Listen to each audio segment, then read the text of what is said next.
Welcome back to Double Al, the one and only fantasy show on YouTube where we talk about singularly one league with just 12 people in it and nothing else. We're here with the other Al today. He's looking at his hands. What are you looking for? Well, I usually, whenever you introduce me, I kind of give a little salute, but I just went like immediately as soon as you started talking. I don't know what came over me there. You're just in the motions. We're already at, I think, week 9 through week 9 into week 10 on the year. We're well in motion. You're just in muscle memory at this point. Yeah, I'm flying through. Yeah, we had a great week of fantasy, great week of NFL football. No baseball this week, which we'll get that very soon. The amount of time between actual playoff football and baseball at spring training is a week. So it's not that long, especially with how late the Super Bowl is now. Anyway, this episode's brought to you by the one, the only Light Miller. There it is. Bro has a beer named after his son. We've got a return of a pretty classic sponsor on this. I would dare say even more classic of a sponsor for me than Crown Royal is for you. It's I up think so. there. Mm-hmm. But we've got a nice can of Crisp Apple Angry Orchard. Just a classic. We got it today in the... Oh, hold on, I have to turn it around to face it the right way. Here we go. We got the Bowling Green mug. The BG Cup. Yeah, listen, I mean, apple cider is a staple of this show. It's a staple of the alcohol game. It was one of my big drinks at my wedding. I'd recommend it for everyone. It's true. It's easy. It tastes good. Everyone likes it. He had a good wedding, and the drinks were good, too. Thank you.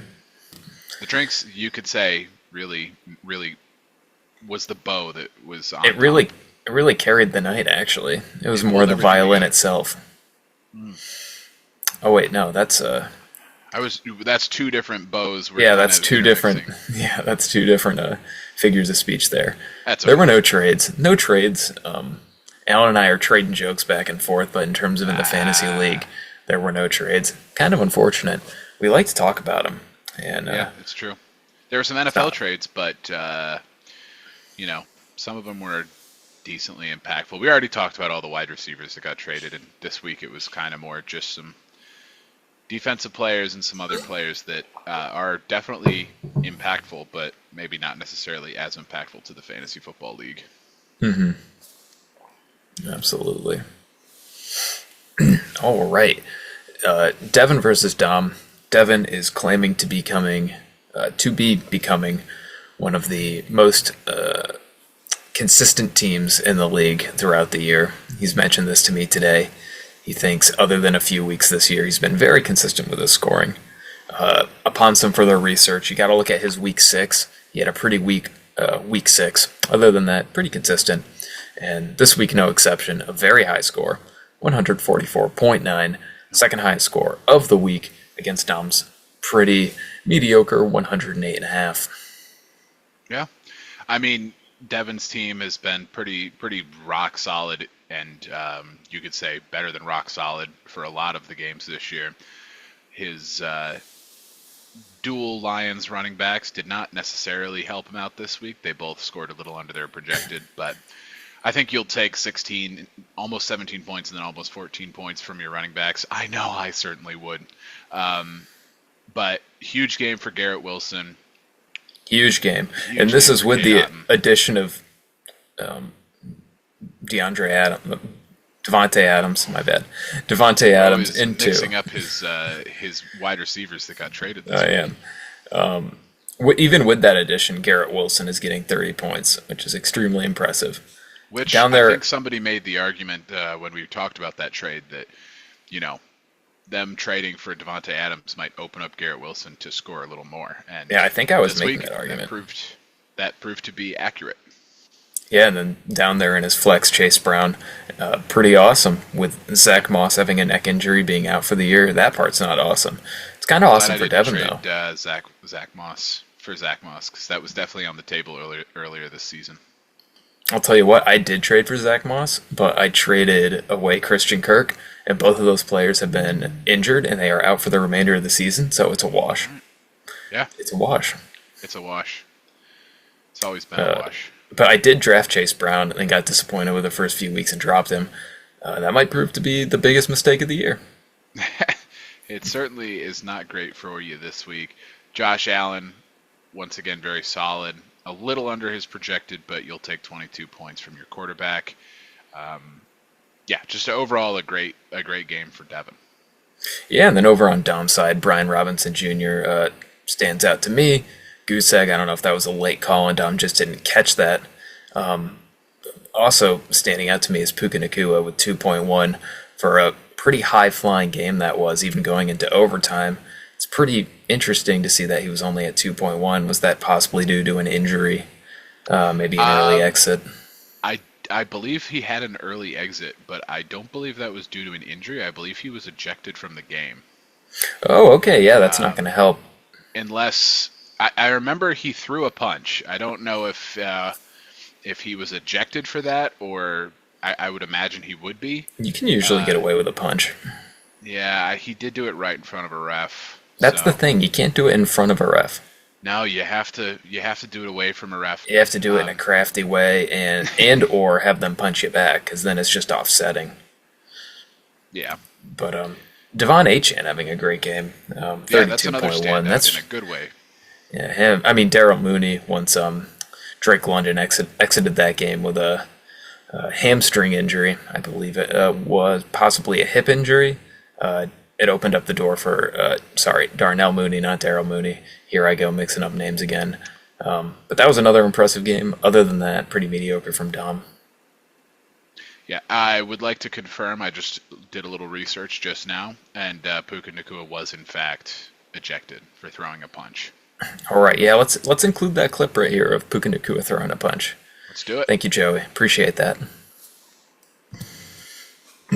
All right, yeah. Prana beats Joey Zane. Is the best, isn't he? He absolutely is.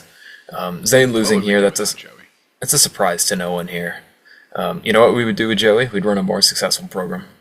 I was trying to give him his flowers. Fair enough. What stands out to you? What stands out to me is Justin Jefferson is down in the 100th of a decimal point, which means he threw a pass. I didn't watch the game, but it's always fun to see. That is usually an indicator that a player has thrown a pass. That's definitely a standout. I mean, you get a standout from Derrick Henry. My prediction that he was going to, what was it, out of the top 20 or top 10? What did I say? I think you said Derrick Henry is not going to be a top 15 running back. That's not looking great for me at the moment. Yeah, he's definitely top 2 at the moment, and he might be number 1. I should have learned, because people have been calling Derrick Henry's fall off for 4 years now, and it still has not. It just doesn't happen. Happened. So he's a running back 1 on the year. Bad take. Yeah, no, bad take. I'll put my hand up. That one's on me. Zane's team, Geno Smith putting up a pretty good score, but as usual, just a lot of mediocre all around. Tyreek Hill can't score that well, even with Tua back. Devonta Smith is a nice bright spot, but this team is destined for the ladder of sadness, and I think at this point he's just hoping to not be in the bottom. This week really raises the question for Zane's team. If he replaced every player on his team with somebody with the last name Smith, would he have a good team? That's something he is very likely to do. He gives into peer pressure. I think if he hears about that, he might go for it. Zane, I think, doesn't need to hear about it. Zane is the type of person that would have already noticed that, I think. And I would not be shocked if next week we see him fill his team with Smiths. The Smiths, and then he changes his name from New York Yankees to Smiths. Yeah. Zane knows exactly. Zane is he's a little too ahead of things on that. He would have noticed. All right, and then Allen, unfortunately, only putting up 76 against Ryan's pretty good 123. That Chuba Hubbard trade is looking very good for you at the moment. 21.2. He's not had any sort of fall off. He had like a generalized downtrend since week 4 at a high point, and he's bringing that back up now. Yeah, No, he's been great. It's been nice to have a little more production out of my running back spot. Not loving, and it really was looking good for me. I think at one point in this game, Was it I looked JSN? at, It's just the JSN. yeah, on ESPN they gave me like a 65% chance of winning at one point, and I think Can never AJ trust that. Brown ended up getting hurt during their game. I don't know if DJ Moore got hurt during their game. I feel like I heard something about a DJ Moore injury, although I could be wrong. And then Romeo Doubs was just not very good. Neither was Dalton Kincaid. And neither was Roshan Johnson. But that's kind of unfortunately my current running back situation. My RB2 is just whoever I can find on the waiver wire that week who is the higher projected player. Yeah. That's unfortunate. And over on Ryan's side, CJ Stroud started the week pretty disappointedly, but then Yeah. JSN, oh my gosh, very Yeah. impressive. I was watching that game right at the end. We'll get to why in a moment, but it's pretty interesting. Yeah, no, that's a big score. Travis Kelce had a great game. Jacoby Myers was really good as well. So that was pretty much enough. The rest of Ryan's scores aren't anything really to write home about, but the big games from JSN, from Travis Kelce, and from Jacoby Myers really carried him. I'll be interested. It sucks for Ryan's team that it looks like he's going to be missing Chris Olave for a while after that big hit he took.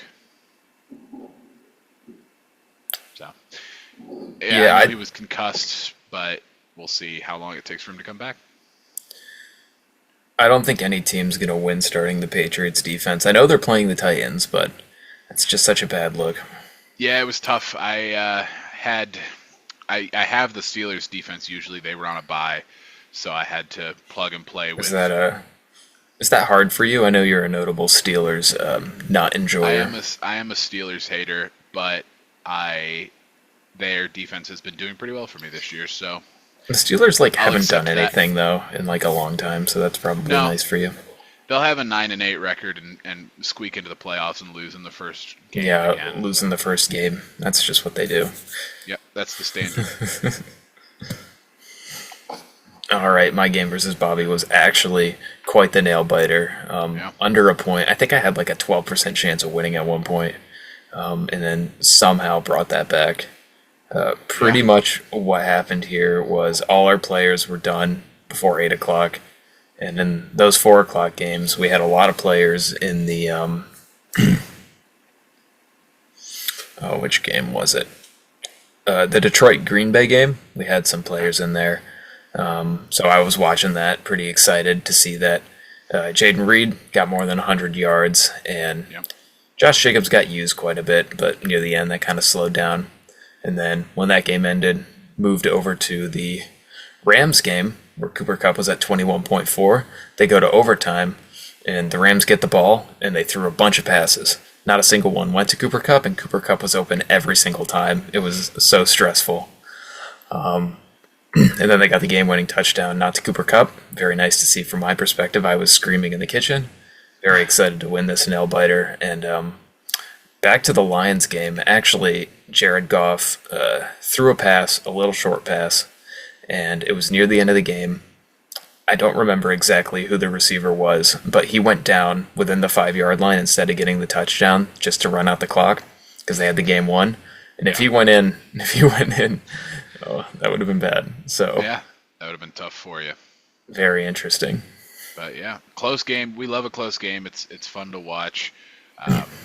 Looks like you had a great game from Rico Dowdle.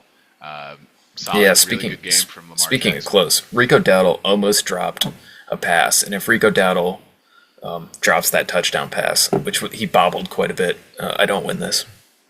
Yeah.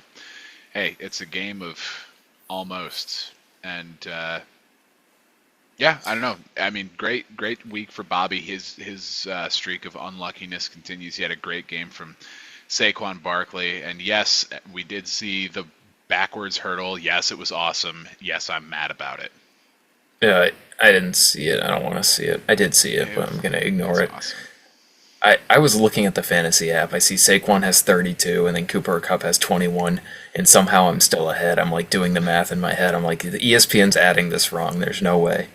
Bobby, comment down below if they did the math right. Bobby is almost certainly going to comment down below that they did the math wrong. Please correct the math. Robert. All right, and then Owen actually beats Ian in another extremely close nail biter, even closer by 0.34 points. Very impressive. Best team in the league. And much like Harrison Butker this week, Owen is very excited to see the results of the matchup they were most closely watching. Absolutely. Yeah, and much like Harrison Butker thinks, Owen thinks the world's a better place because this person won, Owen versus Ian. Yes, of course. And this is a race here where we often get these two names wrong. I want to make it very clear. We know which is which. Yes. And now that you say that, I will almost certainly mess it up at some point. Listen, okay, it needs to be settled right here, right now. Ian and Owen, if you pronounce their names, is one letter off. Ian, Owen. Owen. It's easy. A vowel. It's a vowel. It's Ian, Owen. It's easy to mess it up. I do it all the time. Now, that being said, Owen's team had great production out of Patrick Mahomes, Bijan Robinson, and Devontae Adams, with a decent, but maybe you'd like to see a little more from Malik Neighbors. Same with Rachaad White. He actually did score above his projected, so that's good there. A 0 from Cole Kmet, though, which could have been disastrous for Owen if Ian was able to get a little bit more out of his team. Cedric Tillman, a great game. Sam Darnold was all right. Great waiver wire pickup. Yeah, I mean, just incredible waiver wire pickup there from Ian. Joe Mixon was pretty good, although underscored as projected. And Amon-Ra St. Brown was... He outscored his projected, but I think if you're Ian, you want to see a little bit more than 18.6 from Amon-Ra. So, yeah, and I mean, Amon-Ra did have a touchdown catch, and I think when he did that little celebration where he did the little upside down thing, that might have tired him out a little bit, and that could have been the difference. It could have been. You never know. And it's really and that really made all the difference. I mean, another really, really close game. Owen just squeaks this one out, but that's okay. He's still the best team in the league. Nothing has changed that. Ian's team. A win's is the a best win. team in the league. The best teams win. The best teams I just did it. don't necessarily. I just said Ian's team is the best team in the league. Owen's team is the best team in the league. Well, Ian has a better record. That's not true. They're tied now. We love divisional league. Yeah, we do. It's a good time. I lost. I'm mad. Let's drink. All right, and we don't even really need to talk about this game other than to congratulate Jeff on having yet another highest score. Joey, you disappointed us yet again. Kyler Murray, we talked about this last week. We did. We said, all right, COD came out midweek. Maybe he's still a little bit focused, but it's done. The season's over. They won 29-9, but in terms of fantasy, went straight down. Yeah, no good there. Solid Kareem Hunt score there, outscored his projection. James Cook, probably wanted a little more out of him. Zay Flowers was incredible. But yeah, the rest of his team was solid, but nothing too spectacular. It was really the bad score from Kyler Murray that brought his team down this week. And then, of course, Jeff had a great game. Jalen Hurts, Alvin Kamara, the usual suspects. J.K. Dobbins was really good this week, which is unfortunate because he did offer me J.K. Dobbins in a trade. So that one doesn't feel great. But who was he trying to get? That's the key. I think A.J. Brown. Okay, maybe that would have been okay. But you can't be helping the best team in the league. Yeah, exactly. So yeah, just a really good score from Jeff. What else are we? What's new? What are we expecting? And that's with Kyron scoring 10. Like if Kyron scores 20 like he usually does, this is 160. This is a dangerous team. The way I see it, in the playoffs, Jeff's gonna have the bye. There's 2 chances for him to go down. In the semis and then in the finals. He's got to have one bad week, or he just needs to have the team against him to, have a really, really good week. And at this moment, I see Jeff as like the 75% favorite of not just making the playoffs, but winning the whole thing. Yeah. Yeah, he's up there for sure. It's not as good as Owen. I would put him pretty equal to Devin and Kronov, maybe a little bit ahead of them, but I think Owen is still the clear favorite. Just because Jeff has that win against Pranov head-to-head, I know that means absolutely nothing in the future, but it definitely means something. It means something. It means nothing, but it means something. And I think everybody knows what that means, too. Everyone knows what we're talking about. All right, Jeff, with the highest score in the week, 2 weeks in a row. He's already done that 2 weeks in a row, 2 and 3. Very impressive. It looks like he gets hot and then cold. Maybe that's what's going on. I don't know if he gets cold. He just doesn't have the highest score for a few weeks. Jeff does have the lowest highest score. I'd like that to be known. True. 138. What was going on that week? I remember at the beginning of the year, just no one was scoring anything in fantasy. It was rough, and now we're back. It was odd. We are back. We had a great week. Oh my gosh, we had a really good week. I thought this was going to be my perfect week, and then the one that I got wrong was actually Owen beating Ian. I was 0.38 away from having a perfect week, and that's really my goal for the year, as I've set out. So this week I'm probably going to predict one game right, because I used all my luck this week. You're still ahead, but I'm getting closer. You are closing the gap a little bit. Mm-hmm. Yeah. All right, taking a look at divisions. We have a little bit of movement with Owen getting a little bit above Ian at the moment. Both of their points for. Is that correct? Because those seem pretty low to me. I'm just going to double check. But if it is, is that correct? It's not correct at all. There's no way. I gave him his flowers earlier in the episode. I complimented him. I'll tell you what. For the first time in years, I complimented him. I'll tell you what. The playoff percentages are right, but you're just going to have to ignore those points for and points against. I do apologize. We could look at the wins, but yeah, that's all we can look at right now. He's got an answer for this. Keep going. Ryan moves ahead of Bobby. You're at a 4% chance, which isn't 0. I like that.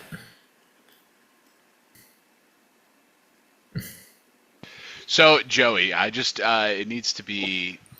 We need to talk to you about something. What is going on with you forgetting to put the points for and the points against in Double Al this week? What's good with that?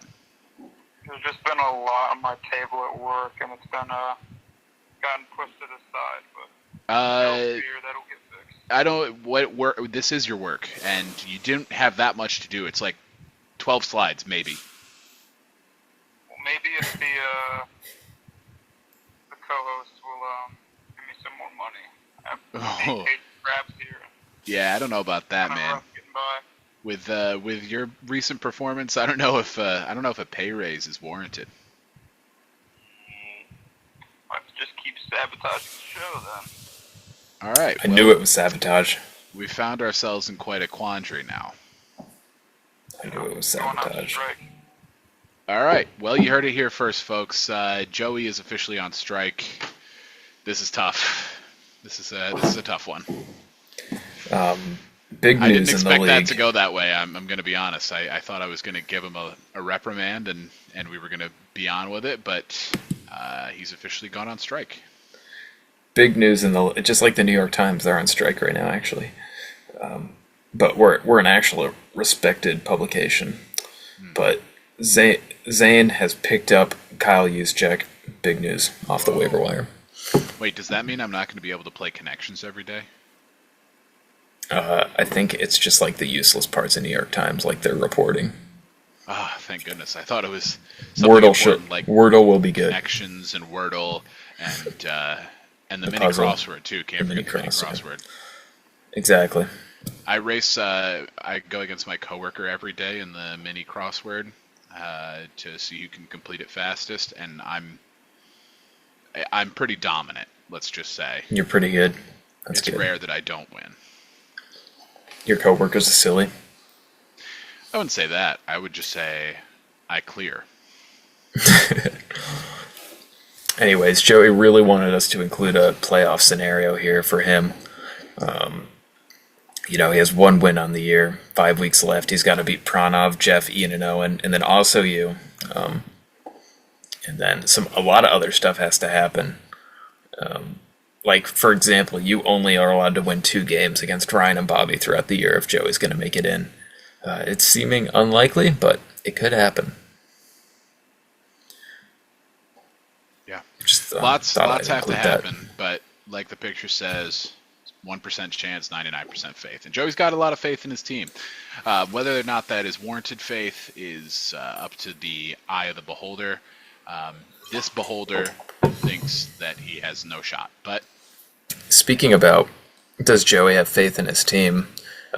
He paid for a paid advertisement in the show this week, actually. He will be putting out this offer to anyone. He will be selling Christian McCaffrey, who should be coming back either this week or next week from his injury. Pretty much dominating the running back game once he comes back for a starting price of 1 second-round pick next year. He is willing to. Fair. He's willing to negotiate. Please reach out to Joey. He did pay for a 60-second ad, so we do have like 20 more seconds of this. Look at those abs. I mean, Christian McCaffrey's a good-looking guy. He is a good-looking guy. You know, he definitely isn't made out of glass. There will be no more injuries on the year. Yes. You know, I might even be sending a trade offer for a 10th round next year. Just like lowball him, see what he'll do. Maybe we can meet in the middle. Sure. Because I do need a running back. I also need a running back, but at this point, I'm beyond the mistake that I made last year of buying using some pretty high draft capital. I won't be doing that again. Unless I have a legitimate chance at winning the Shri Ram. And that's just not my reality this year, let's be honest with ourselves. All right, I just wanted to include this. I saw this on ESPN. I don't pay for ESPN Plus, and with reporting like this, I don't foresee myself ever paying for that service. But don't be surprised if Trevor Lawrence is a top 10 quarterback again. You know, we watched him at the beginning of this year. I've been watching him a lot this year, actually, just how the fantasy matchups are going. And Eric Carabell, this has got to be one of the worst takes I've ever seen. Not that he's a bust or anything, but top 10? Top 10 is tough. He shows signs of being a solid player. I want him so bad to take that next step and become an elite quarterback. I just don't know if the Jaguars are the place for him to do that. Listen, show me this clip in 2035 when he takes home his 3rd Super Bowl ring, but top 10 is ambitious. Top 10 is ambitious for this year, I will say. It looks like he's playing the Eagles in that picture, though, so I hope he ended up doing some good stuff with the pigskin. That's a good poll right there for the background. You'd be a good GeoGuessr player. Thank you. No, maybe at the end of this episode we'll just... I don't enjoy the player that I'm pretty sure is wearing a Saquon Barkley jersey in the background of that picture. Listen, we should jump into a little GeoGuessr at the end to give our fans what they want. Ooh, okay. I mean, hey. What's a little GeoGuessr among co-hosts? Listen, we've done it before. Those are the episodes that do really well with the analytics. Interesting.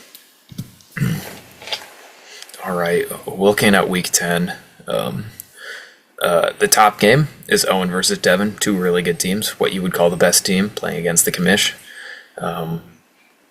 Owen is projected a little bit under what Devin is, but this should be a close one. Pretty hard game to predict. I know where you're going to go, so I'm going to attempt to include a little bit of parity here. Devin's been pretty consistent. I'm going to go with Devin. Yeah, I'm going to go Owen. All right. And I think we could both, we don't have to spend too much time on the next one. I think we're both going Pranov here. Yeah. Joey refusing to put his record in, saying at least the Bills are good. At least the Bills are good, lowercase b, because he apparently doesn't care enough. He's talking about the non-proper noun, I guess. I mean, dollar bills are good, so I enjoy dollar bills. I will be going with Pranov in Game 2. Yeah. Game 3, the Mahelke Bowl. Oh, we love a Mahelke Bowl. Are they going to do something weird this year with their Mahelke Bowl?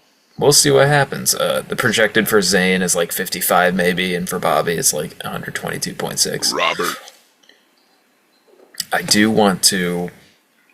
kind of want to align my predictions this week with the Joey making it into the playoffs paradigm. So I am going to go with... That feels like a bad way to align your picks. I want to keep Joey alive. I'm going with Zane. Okay, I will be taking Robert. All right, I'm playing Jeff. If you're looking at the projections there, you got 122 versus probably like 55 maybe. Yeah, so. That's a good pick for you. I'll agree, yeah. But I want to keep Joey alive at least for one more week.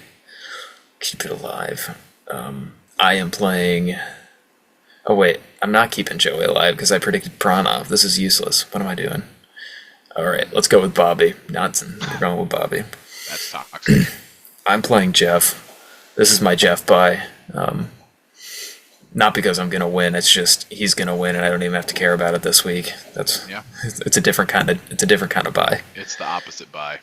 With that being said, give me a miracle. Predict myself. I'm taking Jeff, and it's not close. I don't blame you. Yeah. I think it's close. I know deep down you want to take Jeff yourself. I don't know about it's not even close. That's a little disrespectful. But that's the environment we exist in. I suppose it is a tad disrespectful. All right, Ryan versus Ian. What do we do here? The projections are so close. It's not even helping us a little bit looking at those. You know what? Give me Ian. I like his team. I think his team had a good score this week. I think if he had a couple more things happen, his score this week would have looked even better than it did. So give me Ian. I'll take Ryan in this game in particular. And then you're playing Dom. Jeez. It's so hard to go for you, but I'm gonna go for Alan. That's misjudged. I'm gonna take Dom. You have to take risks sometimes. You're never going to get the perfect week. I think I've crafted the perfect week here, even though I have two pretty big underdogs selected, myself and you. But this is the week of the double L, week 10. This is our week. All right. Cool. I mean, hey, all power to you. I think I will have a better projections this week than you. We will see. You want to put a quarter on it? Yeah. All right, let's put a quarter on this bad boy. A quarter has been put on it. Go. Let's do it.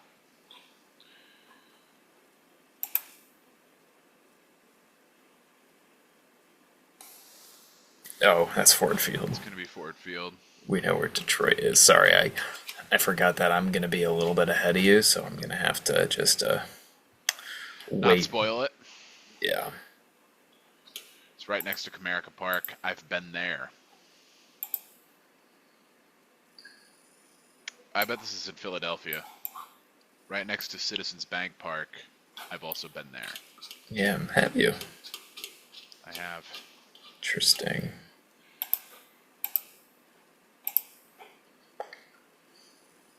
State Farm. This one gets me a little bit because I know it's over here in, I think it's Peoria, but always confuses me like exactly where. You know, like it's in Phoenix. Is it in Glendale? Ooh, it might be. Down here? Or is it in Scottsdale? Oh, there it is. There it is. Really embarrassed ourselves there. Well, it's not fair when a team names their. All right. Well, we know this one for sure. State they live in, and not the city. This is Hard Rock Stadium. I think we're a little bit too involved in this little football game we like. And lastly but not least, let's try and get this before looking over at the stadium. Ooh, this is almost certainly a Midwest state. Okay, it doesn't look like a lot of buildup around this. I think I'm just going to want to go with Green Bay. Ooh, could be Green Bay. Does that look like Lambeau to you? Oh, no, it's like Mile High. Denver, apparently. All right, that is Mile High. I'd say we did pretty mediocre at our speed of getting these. That's okay. Not our best performance, but people are gonna probably have things to say in the comments, and that's okay. Yeah, just keep it to yourselves, guys. Yeah, it's gonna hurt our feelings if you say something. All right, and that's going to do it for us this week over here at Double L. I'd like to thank each and every one of the 12 people that watches this for tuning in. I know we have quite a lot of impressions on YouTube, like well over 1,000, and usually only 12 views, which means we have a very low click-through rate. So make sure, whenever you see us and you're recommended, you give us a click. Yeah, please. It looks like we have a new Manning this week. We do have a new Manning. Should we give credit to the person who sent us this? Absolutely. All right. Well, our good friend and owner of the best team in the league, Owen Goodenrath, was in a sports bar, it seemed, watching Monday Night Football, and he was able to capture this picture you see down almost in the center of Eli Manning doing a little. So, thanks to Owen for capturing that one and sending it our way. Let's do a little Manning trivia. You know where that picture comes from? Ooh, I actually don't. It actually comes from a pretty old SNL skit. Okay. I don't remember I remember that he was like on the stand in court, and this was one of his answers. Okay. Well, I apologize to my good friend Eli Manning for not knowing that. I apologize, Eli. Yeah, it's okay. It's all right. Yeah. Well, which Manning are you feeling today? You know, I am, for the most part, pretty excited about my very close win. I was biting my nails, if you would, but at the end I was feeling a little goony. So, gooning this week, that new Manning right there, feeling like that. Going against Jeff, knowing I have like a 1% chance realistically of winning. That's how I feel. All right, cool. And I debated, because I haven't eaten dinner yet, and going with the chicken eating Manning, but I won't do that. I will not go with him. I will in fact go with the Eli right there, right down there to the left of us, wearing a suit. Because this week at work, I work at some men's basketball and football games, and this week we started wearing semi-formal attire, so not necessarily suit and tie, but suit and a button-down shirt. So I felt kind of fancy, like Eli in that picture there. It's obvious that you don't have in your Zoom settings, don't mirror my image because you pointed the wrong way. Oh, sorry. Right down here. Yeah, there you go. That has come back to bite. I had my whole dad's side of my family thought that I had that Lauren had put her engagement ring on the wrong hand because of screen mirroring. Yeah. So still hear about that one. Really? Yeah, but it's all in jest. But yeah, thank you to everybody for tuning in for this week's episode of Double Al. If you've made it this far, please go ahead and comment down below who you voted for. I'm just kidding. Please comment who you voted for and why. Just kidding. Don't do that. Comment down below. Comment down below a player in the NFL who is not on your favorite team that you root for the hardest. Go ahead and do that. Okay. Yeah, I just came up with that one. Was actually off the top of my head just now. So go ahead and comment down below that information, and I'll be excited to see that. And it can't be somebody that was. Don't do somebody who was like on your favorite team and this is like their first season off of it, and you're like, well, I want to see them do well still. Yeah, I gotta say it was for me back in the late 2010s. Russell Wilson. After he got traded to the Broncos, I don't necessarily root for his success anymore. Fair.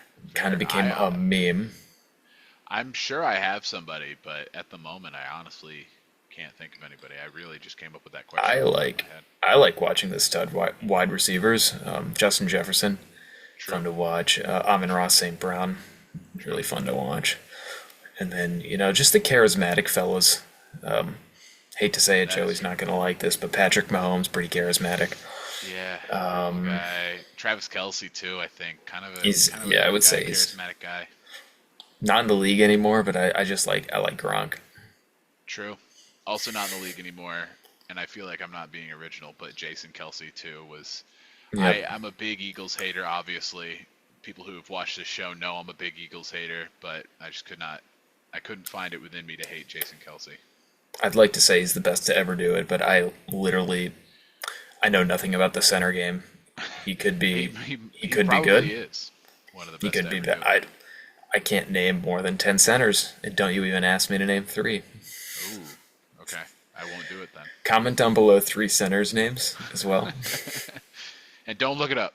Don't look it up. Bobby Can't look it up. knows. Bobby knows 32 centers. Jeepers. All right. Thank you for tuning in. We appreciate it. Yeah, absolutely. Yeah. I think I'm going to close out the show just by Josh saying... Allen. That's my answer. Oh, you're going to interrupt my outro to... I am. I just decided my answer was Josh Allen. It's all right. You know, I agree with that. My mother, longtime viewer of the show, our biggest supporter, if you would. She's also a fan of Josh Allen. She calls him Joshy. It feels a little bit like cheating because even though he's not on my favorite team, he is certainly on a team that I find myself rooting for when they're in the playoffs and the Giants are not, just because of proximity to, to them where we grew up. And he's just emblematic of the upstate New York man, and I think you find that really admirable. He is really the face of upstate New York. The Bills. And he's from California. Like, he moved to the perfect place. Yeah, he is not he does not embody the California spirit. He embodies the upstate New York spirit. That's a fact. That's a fact. All right. All right. Thank you for watching. We'll catch you next week. I